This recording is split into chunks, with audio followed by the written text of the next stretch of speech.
Because cotton will only give you a certain variety, you understand? But it's a big industry. It's a big industry. Cotton will give you like Rivertex is producing shirts and I think cotton fabric. But how many people are selling this product as a finished product? You see, very few. The other aspect of this is still not being catered for. If I'm making suits, I'm making wool. Where is wool coming from? You understand? So, and then Rivertex is only one plant. We need a lot of this so that we can be able, if I have a plant that's weaving wool, then the suit guys are okay. Cotton, the shirt guys, or maybe the kitenge guys are fine. You understand? Something else, someone else is catered for. If you have one of each, then we can say all of us have somewhere we can start from. And then is where we can sit down and say we are selling made in Kenya. Because from a value chain, from point zero to the finished product, it's Kenyan. Because we have a value chain in business. The farmer who's planting the seeds, the factory who's woven the yarn, the retailer who's selling the fabric, and then the consumer who's making the garment to the last person who's wearing the cloth. That's a value chain.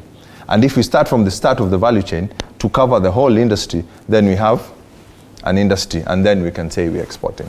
And speaking of industry, before we even delve into that matter more, one of the major problems that the Mtumba industry is facing at the moment is the fires that are engulfing the toy market and Gikomba. It seems like they're always interchanging. Do you think that maybe there are ways that this particular subsector can insure themselves? Do you think, what are some of the suggestions you would give? Is insurance, open to a lot of the traders? Do you think that they should be learning on this?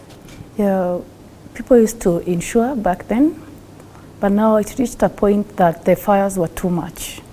And people, I think, were just tired of even insuring and getting paid just a little of, maybe you brought a container yesterday worth you 5 million. Maybe the insurance will pay maybe $1 million, because they're also tired of the fires, because they come all the time.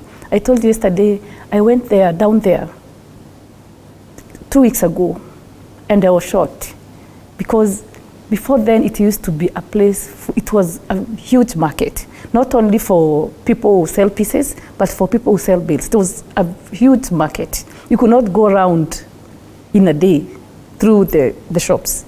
But right now, everything is on the ground. I think I only found like 10 traders who are now down there. It is all fire, smoke, and it's very sad. I don't know the reason for the fires, why they are always there. I don't know. But right now the buildings have come up, actually. If you come to Gikomba now, the Gikomba we knew 10 years ago is now different. Now there are so many buildings coming up. We are actually now in buildings. Not the market anymore, the Mabati stores, all of them are gone. Developments, especially in, as you said, value chains, is very important. When you're talking about bespoke pieces, I feel like your business is quite solitary. Have you maybe talked to other makers, designers, people who make garments? Have you come together so that you have a unified voice, especially when approaching policymakers?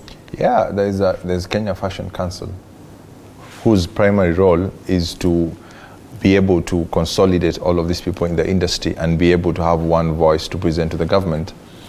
And I don't know how much progress they've made, because I haven't seen any from my side. But at the end of the day, there is a voice.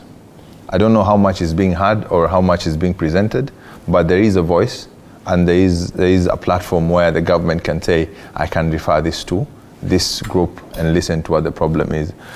But at the moment, as we have a new government, they're also still trying to figure out most of the things that they're doing before they get to a point where, because like you said, we are subsector. They are sectors. So before they get to subsectors, it will take time. So we are just here waiting, sub-waiting also at the end of the day for them to get to us. Sub-waiting, you say. As the conversation comes to a close, and I think we've discussed so much, You've said 35% Yeah. goes into taxation, some Yeah. of per meter. Per meter of fabric. That is. What are, you know, some of the solutions that you would give? What are some of the ways that you would encourage, especially for the Ministry of Investment, Trade and Industry, to take up to, you know, upgrade or ensure that your subsector is doing well? Because the first problem I got actually from their side, from the government side, what I had is, it's a problem for us, like the garment makers, who are making garments from fabric and selling, to track our contribution to the economy. Because most of our people usually don't pay a lot of taxes, because it's mostly an informal sector. That's what they perceive it as, an informal sector. So being able to invest in that sector becomes a problem, because you have to make money to invest money. So if the sector is not making a lot of money, then, because these taxations are high, these guys cannot afford to pay that much in terms of, especially the guys who work day to day in making garments. Okay, Ashok is a bespoke tailor, but you have a tailor there who has a small business and is trying to make garments and sell. So how much is he going to pay in terms of taxation? Not much. So the government cannot track their contribution to the economy. So that becomes a problem. So that's where now we have to find a middle ground where we can be able to say, okay, we can make, these guys can pay this much tax, so they can be able to contribute to the economy, and then the same money can be tracked back into the sector itself so that it can grow.